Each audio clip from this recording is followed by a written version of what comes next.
It's kind of lonely out here in the gaming news void, but you don't have to be if you get a ticket to LMG's Whaleland on February 21st. Gamers gaming with other gamers, isn't that what gaming is all about? It is. Click the link below. Okay, news time. Valve has delayed the Steam Machine, Steam Frame, and Steam Controller from Q1 to somewhere in the first half of 2026. As a result of the ongoing memory and storage crisis, the specter of dread now hanging over gamers everywhere.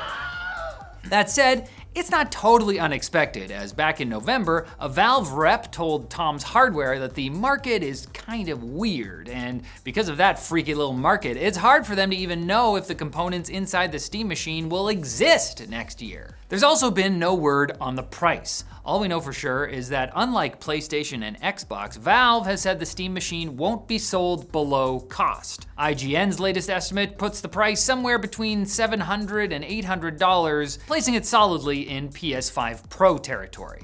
It's not all bad news though. In what is becoming the leakiest earnings call in history, AMD CEO Lisa Su, who also let slip that the next Xbox is coming in 2027, said on Tuesday that Valve is on track to ship the Steam Machine early this year from a product standpoint. Is there another standpoint? Implying that the hardware is done and that it's the pricing and the launch date that aren't. Gotcha. Whenever it comes though, it'll probably be worth the wait. Valve has said that the Steam Machine will be more powerful than 70% of gaming PCs on Steam's hardware survey, and that both the RAM and SSD are user upgradable. So, if memory prices come back down to earth, you can always pop in more later. As Wesley said in The Princess Bride, "Death cannot stop true love. All it can do is delay it for a while. So I will wait, because I love you, Steam Machine." Overwatch 2 is now just Overwatch again. Yay! Blizzard Entertainment has officially dropped the 2 ahead of Overwatch's 10th anniversary, effectively admitting what we have all joked about for years. They never actually made a sequel. Overwatch launched as a cultural juggernaut, dominating multiplayer shooters and esports, but momentum was starting to slow, so Blizzard promised a bold follow-up with Overwatch 2. The problem, outside of a shift to 5v5 and some hero tweaks, it just didn't feel like a true sequel. The biggest plan changed, a deep PvE hero mode with maybe some story, campaigns maybe. I was really excited for that, but it was kind of canceled, launched as sort of a PvE mode that didn't really have a lot of story going on. Anyway, they removed that, getting rid of one of the only things that would justify the new number. Rumors about this dropping the 2 floated around for a while, and now it's a reality. Blizzard says the renaming comes alongside a new story-driven era, which I'm for, with fresh heroes arriving soon, but the branding reset basically confirms what the community has suspected all along. Overwatch 2 wasn't actually real. It was just a figment of our imagination. Did Overwatch ever really exist? Was it Team Fortress in orange leggings and a fake mustache the whole time? And if Blizzard really does make a sequel someday, do they call it Overwatch 2 again? Maybe they call it Overwatch 2 again. That's the subtitle.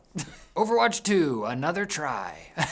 Ashes of Creation, the crowdfunded MMO that raised $3.2 million on Kickstarter in 2017, has completely imploded, with leadership at developer Intrepid Studios resigning and all 250 employees being laid off. This happened just 52 days after its Steam Early Access launch. The timeline is kind of confusing and hard to follow, but former communications director Margaret Crone laid it out in a Twitter post. On January 28th, she was told by management that about 100 people would be losing their jobs. By January 31st, however, a confusing company-wide email informed everyone that they were all being fired. Slight change. Crone says none of the staff are getting their final paychecks, paid time off payouts, or the 60 days of pay they're owed under the Federal WARN Act in the US, which requires large employers to give 60 days of notice before mass layoffs. Intrepid Studios founder Stephen Sharif resigned in protest, saying, quote, "The board directed actions he could not ethically support." Though according to California Public Records, the board appears to be just Sharif and his husband. YouTuber Kira TV and MMORPG.com both report that Intrepid was sold to a private equity firm, which initially planned to keep a skeleton crew of around 70 workers, but changed its mind within 24 hours and laid off everyone instead.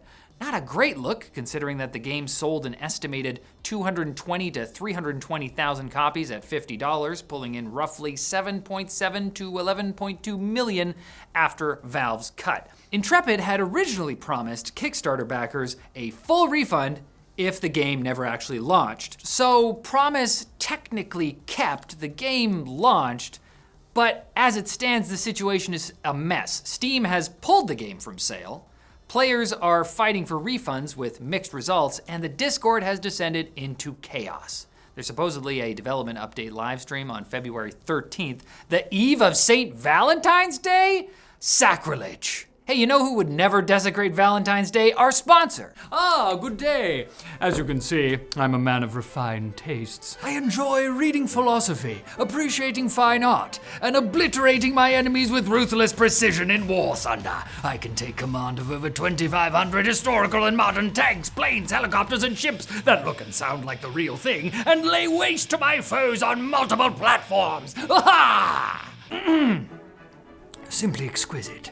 Especially considering the finer details. War Thunder has no simple boxes with hit points. Individual components like engines, fuel tanks, and even crew members are elegantly modeled and wonderfully destructible.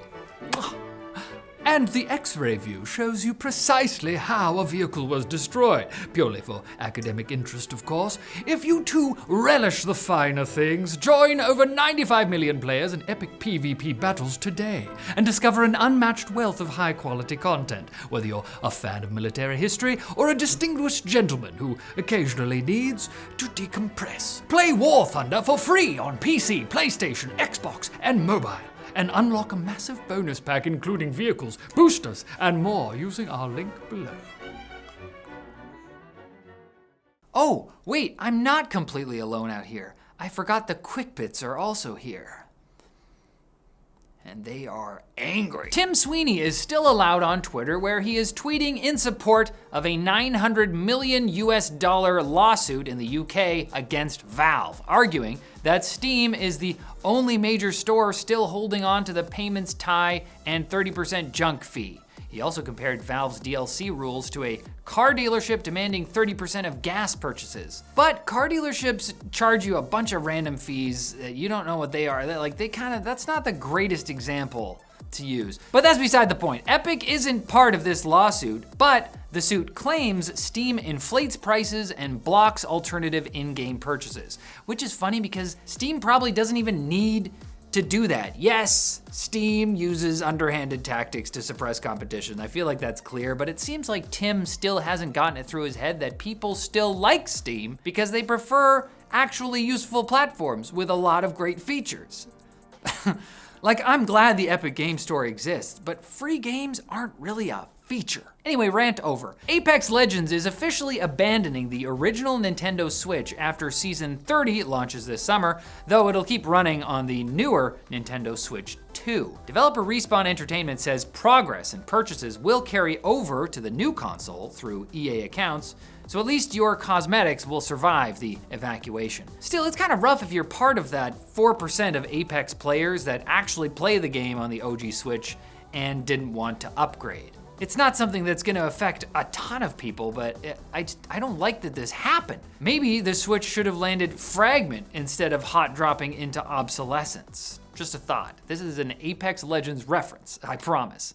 Okay. MindsEye, one of 2025's biggest flops, is attempting a full reboot with a major patch and brand reset as its studio, Build a Rocket Boy, tries to build back any semblance of momentum. No Man's Sky really made all these people think they could do it too. That might be tough though, since the company's CEO Mark Gerhard threatened legal action against YouTuber Cyberboy, who released a video about how MindsEye game director Leslie Benzies is in the Epstein files. Uh-oh. Still, the game's new update seems to be driving up hype. MindsEye just hit a staggering 37 player peak player count in the last 24 hours on Steam. Hey, Anything could happen. Leaks for the new 10th generation of Pokemon games, Wind and Wave, supposedly reveal the entire Southeast Asia-inspired region, complete with gyms, islands, and even a Blender-loaded height map showing just how massive the new games could be. Highlights include thrilling destinations like a hotel, a water dam power plant, and an anthill field. Are there ant Pokemon? Riveting stuff. Pokemon Day is right around the corner, so it's worth taking these leaks with a grain of salt until then. But still, it may be worth getting your breeding ditto ready for the daycare trainers. Sorry, old girl.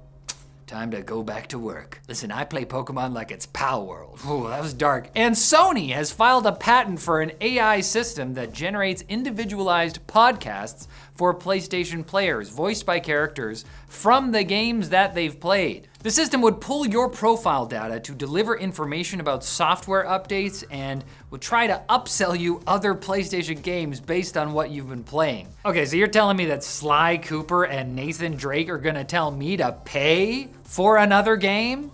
After everything they've stolen? Sly would tell me to just torrent the game, and Drake would tell me to liberate it so that we can preserve it in a museum. Come on. The patent also says the audio may include a joke at the video game player's expense. Fun! I love it when even the virtual people I keep in my safe space relaxation box are mean to me.